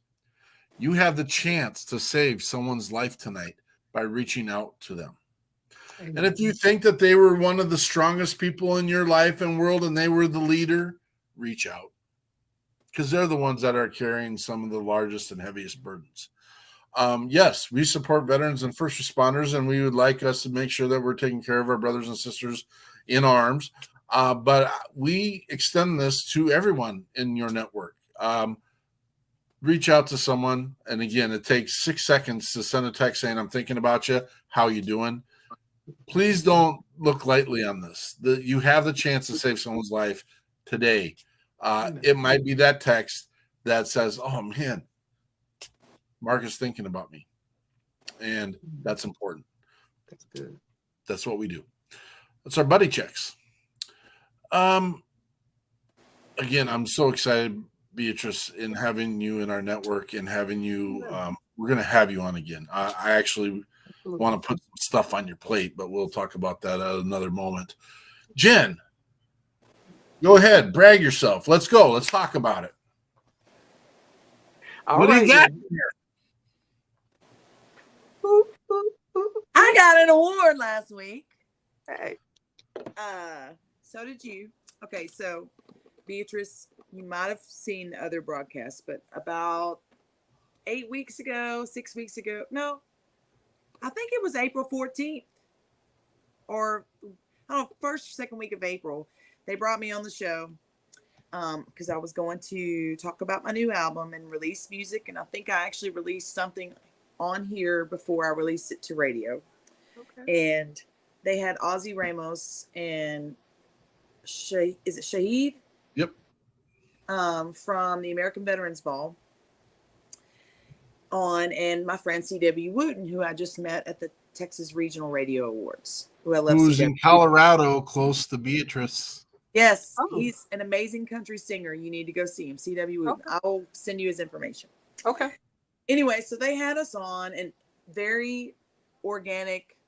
The conversation, you never really know where it's going to go. We talk about who we are, whatever, and it's always a different panel, and I love doing it because I get to meet a lot of really cool people, and I'm probably on here about once a month, just because, and I love it. So Ozzy and Shahid were on there, and they were talking about the American Veterans Ball, and I didn't even know this existed, and it's been around for 6 years. Yeah. And so they basically invited me, Mark, and CW to go.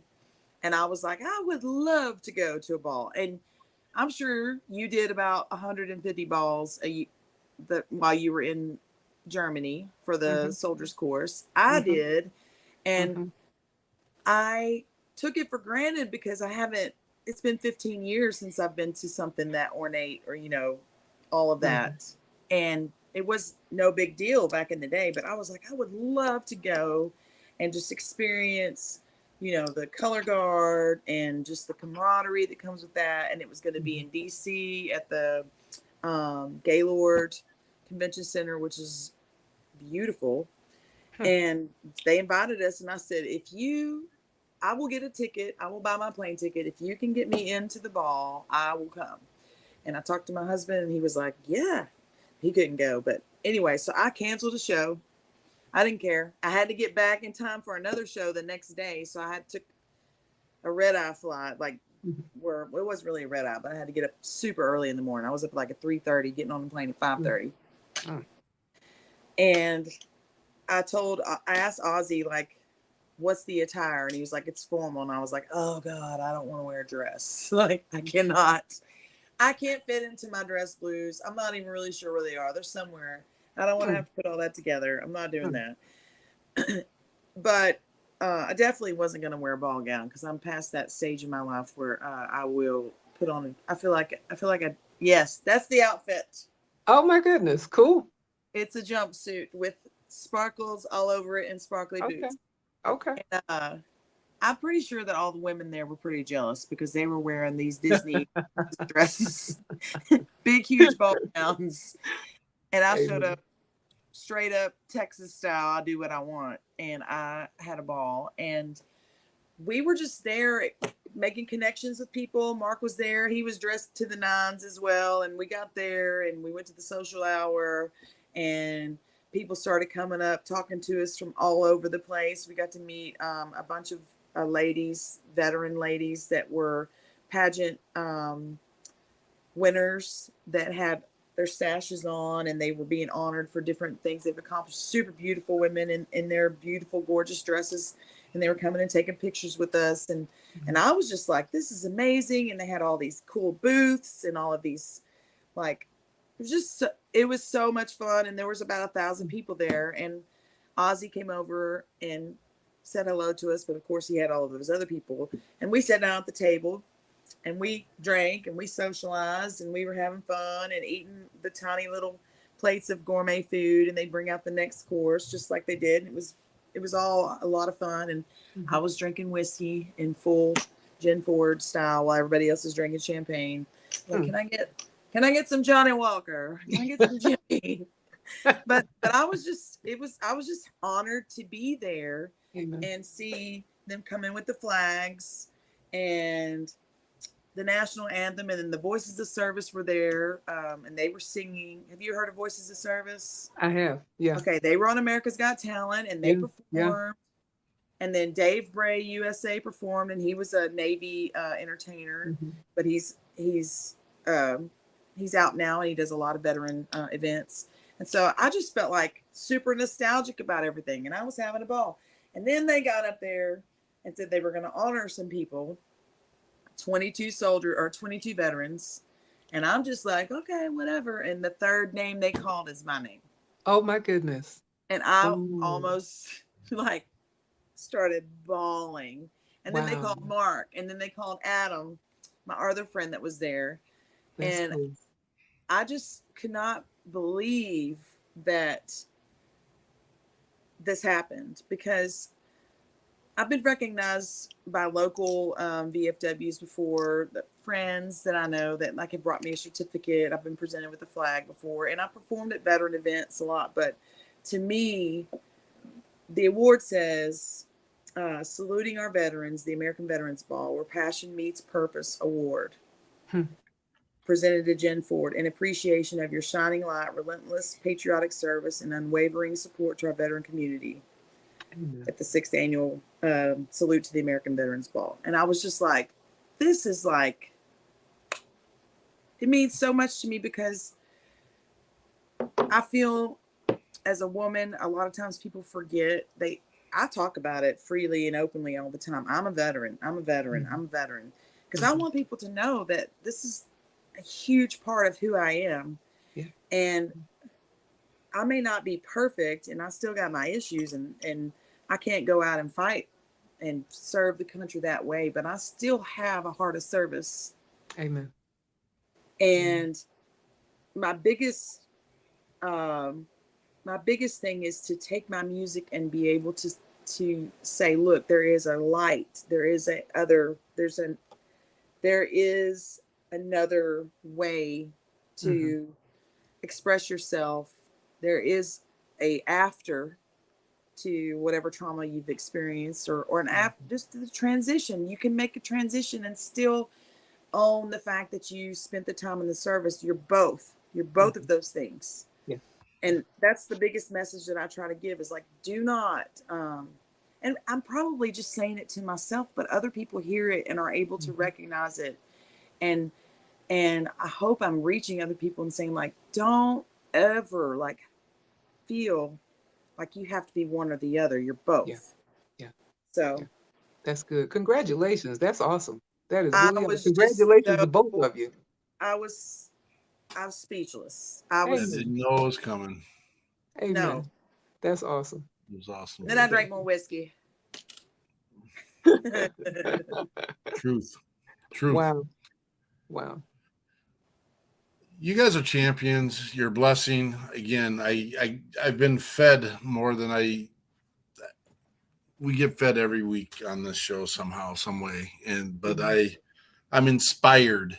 And again, inspired to be a better person because of who both of you guys represent and what you represent. So thank you for everything. We do have to take care of some quick business with the People's Patriot Project. If you have, and Jonathan, you're in the behind the scenes here. I for some reason it's not allowing me to put the hashtags in, but this next Saturday we have the awesome opportunity to be in Capel, Texas, for an event. A bunch of musicians came to us and said, "Hey, we would like to take care of you." And now I've got issues going on with my computer altogether now. So, Oh my gosh, she's so I funny. don't know what you're doing, Jen. What are you I coming? was yawning. I'm sorry. That was cute. That was cute.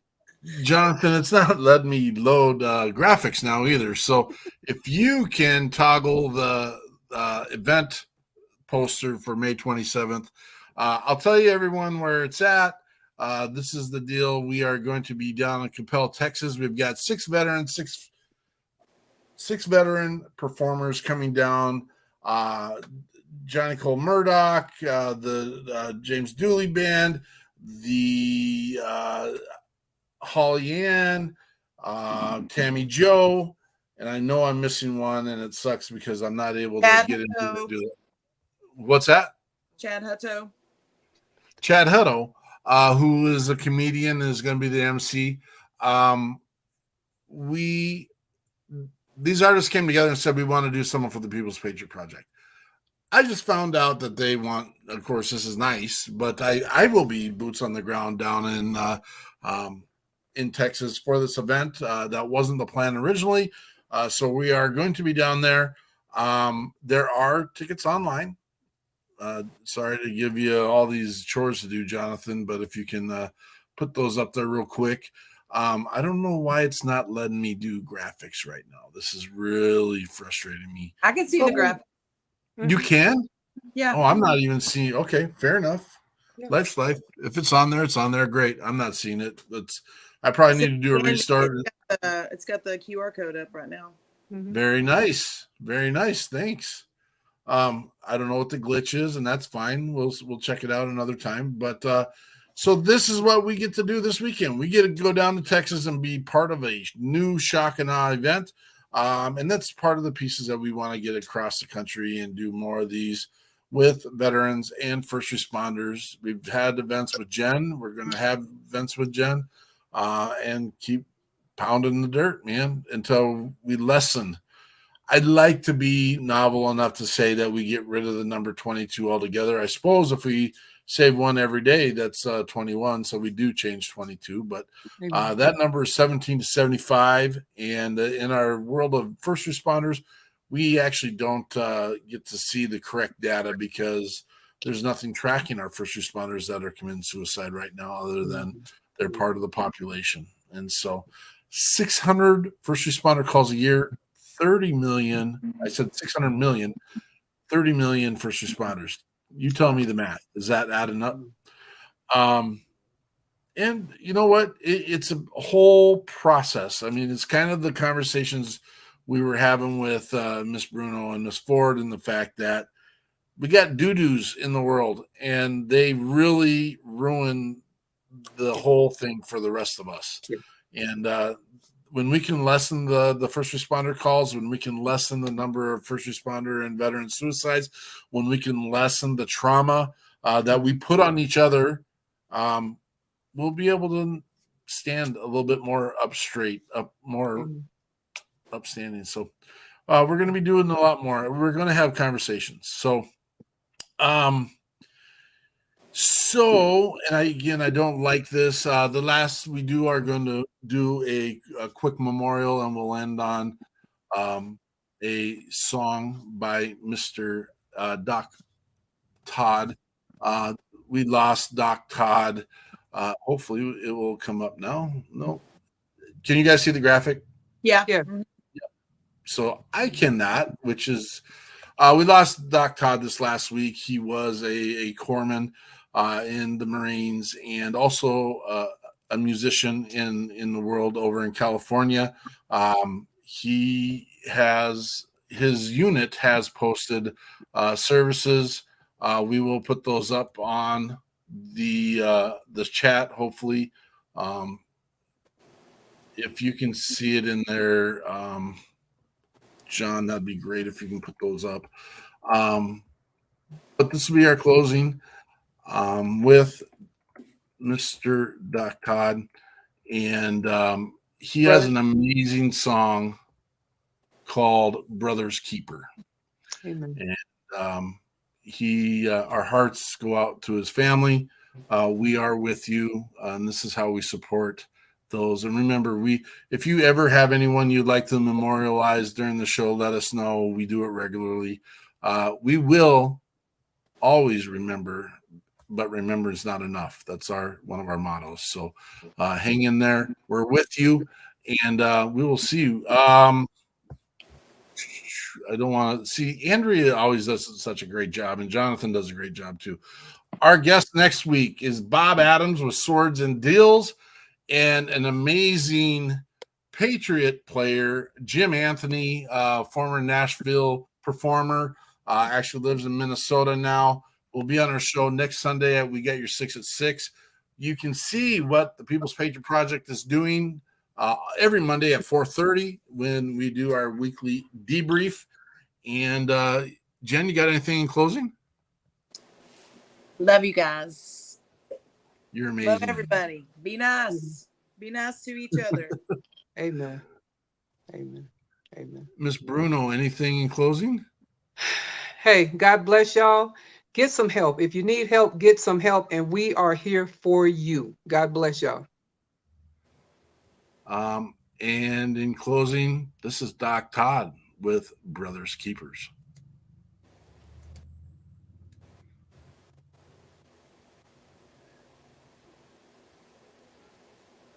Well, and sadly, I may not be able to play it. We've got some goofy stuff going on. So, and Jonathan doesn't have access to this. So, Why is your face?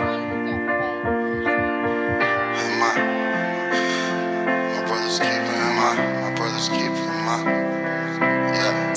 my brother's keeper, I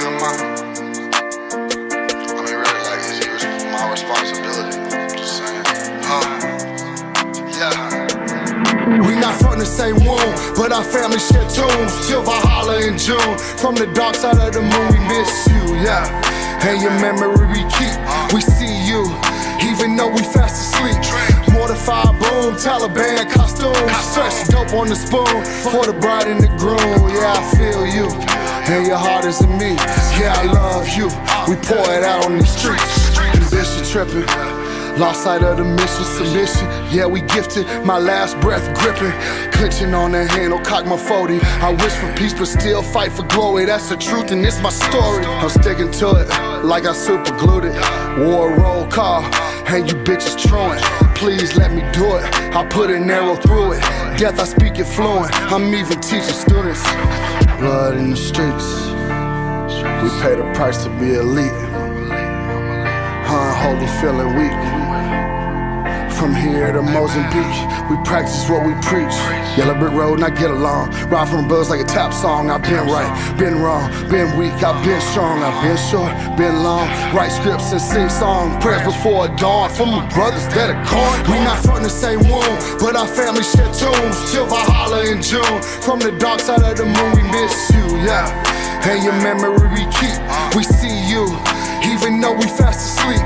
Mortified boom, Taliban costumes, fresh dope on the spoon, for the bride and the groom, yeah, I feel you.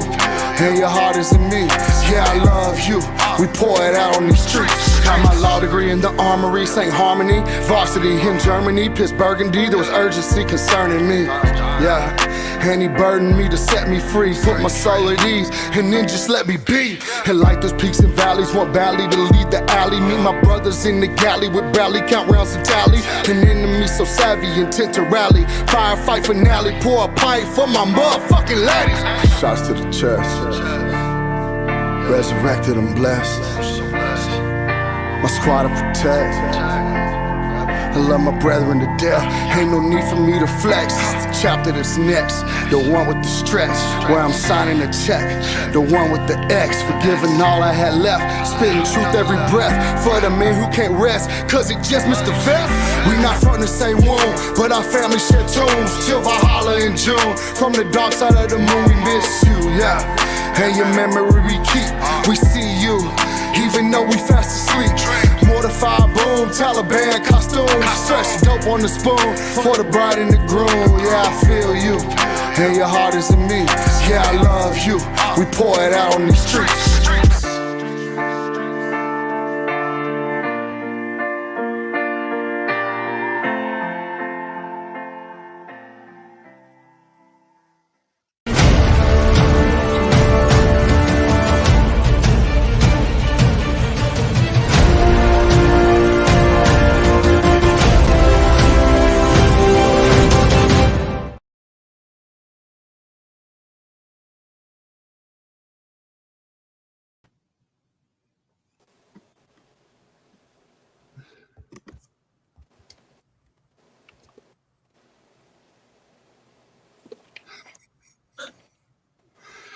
Jen, we're still alive, just so you know. Jonathan, can you shut it down, because it's not, I can't do anything.